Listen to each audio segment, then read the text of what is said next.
This role play is for a class assignment and it's not a real counseling session. April, so Hi. good to see you. I'm so glad you were able to come in today. How are you? I'm doing okay. Good, good, good, good. So, you told me about the accident you had last month. Yes. How have things been going since then? Um, well, things have been, I don't know, they're not the same. You know, stuff is definitely not the same. Things are very different. It took me about, well, all month to heal. I'm still, have like the cast and the crutches and stuff like that.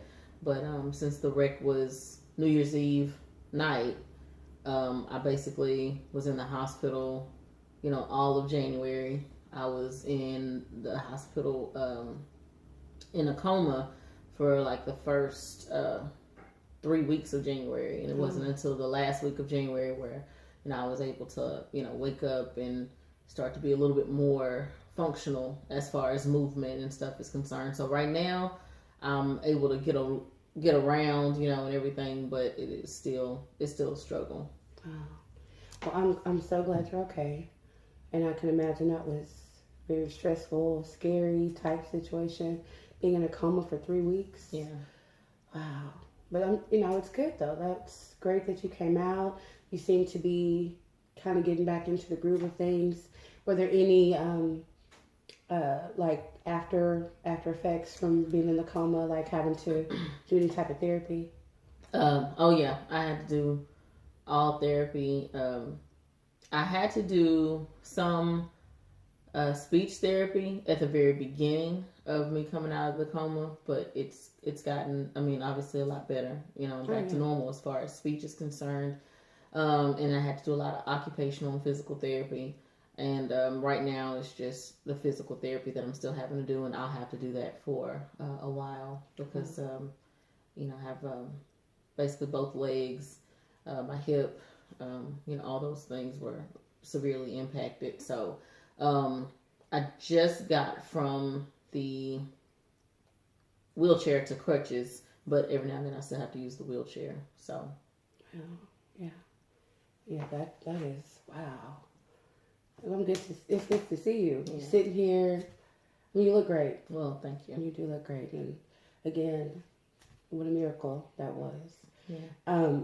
Now, is there any medication involved? Like, do you have to take anything for pain or Yes. you do? Yeah. Okay, how's that going? It's okay. I try not to use it unless I absolutely have to. I'm not really a fan of pharma, so anti-pharma, but I Mm-hmm. take the pain meds as I need them, and I do a lot of holistic stuff as well to try to keep from possibly developing addiction, so I don't have to use as much medicine. Okay, that's Yeah. good. That's good because that kind of medicine can be addictive, Yeah. become dependent, kind of. Yeah. So, um, like, what brings you in today? I know, we talked a little bit over the phone about, you just said you had some concerns Yeah. about just a couple of things. So, Well, you know the being off from work for so long, and I did get a chance to get a settlement because of the person who hit me. Um, and so, just being home now, the basically the last 2 weeks or the last month of February, um, I have noticed that I spend a lot more time online shopping because I can't really just get in the car and go anywhere. I have to have someone bring me everywhere I go, and I don't always have people available. So it kind of started as just like a pastime where I started doing like online shopping and stuff. Um, just one or two things, but now it's like no matter what it is, I have to buy it. Um, and it's become an addiction. I've gone through the entirety of the settlement money, mm, um, and we're talking about in 3 weeks. And I know that I'm going to have to be home still a lot longer. I have other surgeries that have to happen, like on my hip, in order to make sure that everything is set back in place. there was only so much they could do at the time, especially with me being in the coma. It was kind of touch and go. Mhm. So I'm projected to need to be off from work for at least another 5 or 6 months. Mhm. And I do have benefits through my job for short-term disability, but I think that just kind of paying attention ahead of time to the fact that I had this settlement money that came through. That his lawyers were very quick. They knew they were at fault, but I blew through that, and now I have another 5 or 6 months ahead of me where the short-term disability is going to be enough for me to sustain myself. But I have to get ahead of this addiction, because if not, the next 5 or 6 months I would blow through that, and then I would have nothing. So just kind of seeing, how there's no reason I should be behind on my bills, Mhm. but I am, because I've blown through, that settlement money. So I just kind of wanted to get ahead of this and kind of just make sure that it doesn't become a bigger problem. Okay. Well, if you don't mind, I'm taking a little few notes, just to be sure we're hitting all the, or I'm getting all the important stuff that you're saying. But let me commend you first on recognizing the problem before it becomes an even bigger problem. Yeah. Now, if you don't mind me asking, how much was the settlement for? The settlement was for $78,000. Okay. And you said in about 3 weeks, you've gone through that entire amount. And the settlement was 78, but there was another 20 that they paid for my car. Okay. So all in all, it was 98. Right at almost $100,000. Mm-hmm. Okay. But the bulk of that 78, you spent Right. online shopping. Right. What type of things are you buying? Like, are these, what do you feel like are necessities? It can be really just about anything. I did a lot of donations, different places, Feed the Children, PETA, different churches, that I would just see. Because I'm home, so I would just, the churches that the one I go to, we don't have a van that's handicap capable, for me in my wheelchair, so I have to be from home, and I watch church and, different churches, and just different stuff like that. I bought clothes, shoes, makeup. Not even a makeup person. I don't even wear makeup. So you see, I guess just things that I feel like would possibly help me make me feel better about myself. And, like to give into the churches and stuff. Just, I guess, just trying to put out some good karma, because, I don't know why I'm still here, after a wreck that extensive, so. Right. So it's not all personal that you do the shopping for. You give, you try to be Right. charitable as well. Right. But, excuse me. So when did you first realize that your online activity was becoming addictive, so to speak? Like, when did you see that it was becoming an issue? I've gotten several phone calls and emails from my bank thinking that it was fraudulent spending, because, monitoring my activity, that's not the kind of stuff that I would normally do. It was very, I had a decent job, I pay my bills, I have a few luxuries just like any average person, and so my spending averages normally before this about maybe $3,500 a month, anywhere from $3,000 to $3,500, and that's like on bills and pleasantries and stuff like that. So it monitors my deposits, and then it monitors what I'm putting out, and so then I just started putting out mass amounts of, instead of me spending $3,500 a month, my bank was noticing I was spending like $3,500 in a day, in a matter of hours. And so I got all of those, and it should have been a wake up call then, but now I have like bill collectors calling, and that's an experience that I haven't had in a very long time. Like I said, I have a decent job, I pay my bills on time, and And so that's what kind of, I guess, really woke me up, because normally that's not something that I experience. Yeah, and that's not Okay. something I would do. I've always thought that was kind of irresponsible. So, Okay. yeah. So your spending has increased, and now you're seeing that it's become an issue because you're neglecting priorities. Right. Okay. So, did you ever notice this type of behavior before the accident? Did you shop a lot online? I didn't shop a lot online. I've always been a retail therapy person.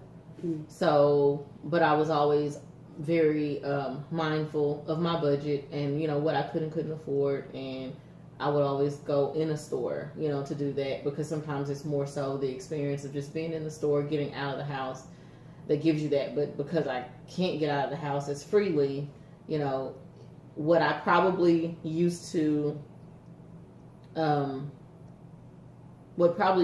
make me feel better as far as just like being able to get out, now it's like I'm almost like I'm overcompensating with being, the online shopper. Instead of me buying one thing, now I'm buying 5. Right. And 4 of those things probably could have been, better solved or whatever if I were able to actually get out and have that outing experience. So it's almost like it's overcompensating. Okay. So it's kind of like the accident and you being at home has kind of increased it from what you normally would maybe go in the store and spend $300 or $400. yeah, Now it's $3,000 or $4,000. right? Okay. Mhm. Okay. All right. Well, like I said, that's good that you've recognized that pattern and you're noticing that this is causing adverse effects in life for you. Just the $78,000 in 3 weeks, that is a lot of money. Yeah. And I know that there is a group available. It's called Debtors Anonymous, and it's for those who have like shopping addictions. And a lot of people don't think shopping is an addiction, but it can be, because it can lead to you not paying bills.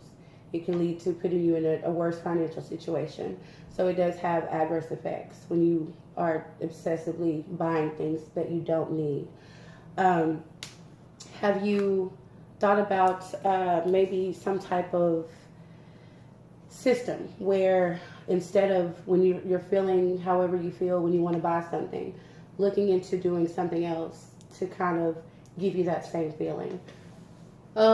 Yeah, I've thought about it, and actually that's also where some of the money has gone, is also like buying things that I think maybe this could be a hobby, and so then I justify the spending because it's like, well, maybe this could be a hobby. So, I started buying makeup, and I thought maybe I can learn how to do makeup really well. So watching the YouTube videos and buying whatever they say is good.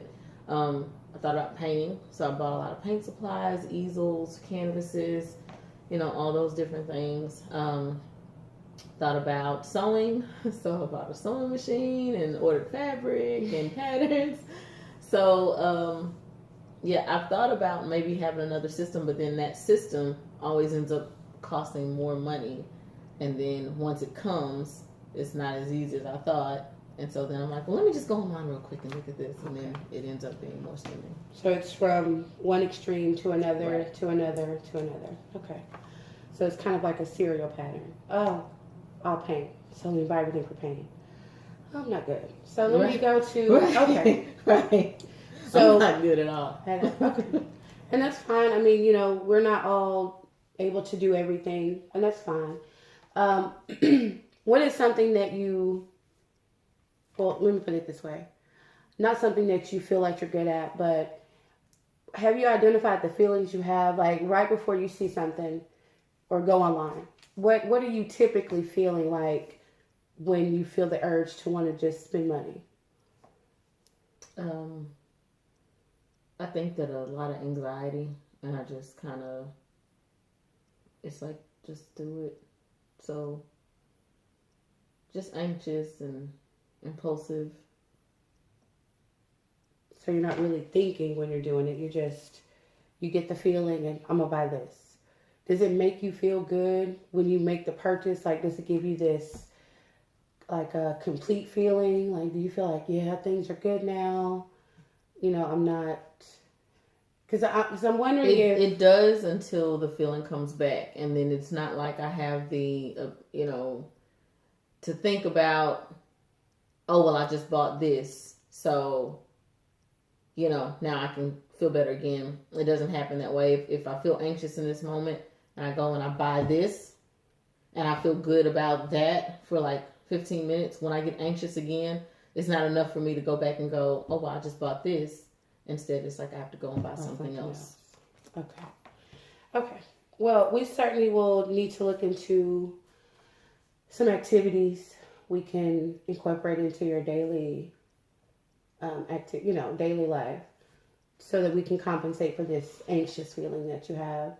Because we definitely don't want you to keep buying things, and you're not even using these things, or buying things for hobbies that you're not even, participating in.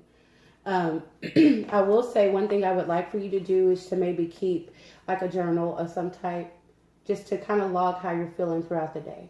So when you feel the the anxiety hit, let's think about what's happening for you right then that causes that anxiety. And as opposed to you logging online, maybe we look into doing something else, like just writing. Like when you feel it, instead of going for the computer, go for your pen and the pad and just write it down. This is how I'm feeling. I really want to buy something right now, but I'm going to stop myself. And just kind of, let's try to identify how many times that happens in a day. Mm-hmm. And then what's going on around me that's causing this anxious feeling. I know you're not around a lot of people right now, but what are your feelings at that moment? Mm-hmm. Are you thinking about the accident? Are you thinking about other stuff that may have happened? Let's try to identify where those anxious feelings are coming from. So if you could do that, we can go over that when you come back in next time. Try to see if we can identify the feelings that are associated with the anxiety. I would also look into possibly seeing if your bank can put a limit on how much you spend a day. I think that would help if the access to all the funds weren't there. I know some banks put like $500 limit per day. Mm-hmm. Maybe look into, calling them and saying, look, can I do this? Put this in place. That'll kind of help. And I know that you said you go to church and, you attend church, you watch it online right now because you can't get out. But try to, make sure that area is still good, because, excuse me, a lot of times, when we become obsessed with something, it kind of affects other areas of our lives. So certainly try to keep that intact, keeping your connection with God intact, because that certainly will be one of your greatest helps. Moments when you feel like, you have to have to shop, or you have to spend money, you have to do this, you have to do that. Let's pray and, kind of meditate and see if that'll help put away those feelings that you have at that moment. I don't want to really look into any medication right now because you're already on some. You don't really like taking medicine, so let's also look into some relaxation techniques. Mm-hmm. Deep breathing, meditation. I know you're not as mobile as you would like to be right now, so the deep breathing and meditation I think would be really good, because that tends to calm you and get you refocused and back in the present and not worrying about past. So we'll certainly look into those, trying that out as well during the week. But I certainly would like to see you again. And if you could do the journal, we can go over that in detail and just talk a little bit more about some more things that may be causing the anxiety. It may be something prior to the accident that you were kind of struggling with, but it was brought out more by the fact that now you're at home. Mm-hmm. And so now we have to kind of face whatever those issues are. But yeah, we can do that if that's okay with you. Uh-huh. And I'll try to get you in around the same time next week. Okay. If you're, able to get here. But, whatever works for you is fine with me. Okay? But I do want to thank you for coming in today. I'm going to put some notes down, some more stuff that we can talk about next time. Okay. And if anything happens during the week, If you need to call me, you have my number, you have my email. Let me know. Okay. Okay. But thanks for coming in. All right. Thanks so So much for much. seeing me. You're welcome. You have a good day. All right. You too. All right.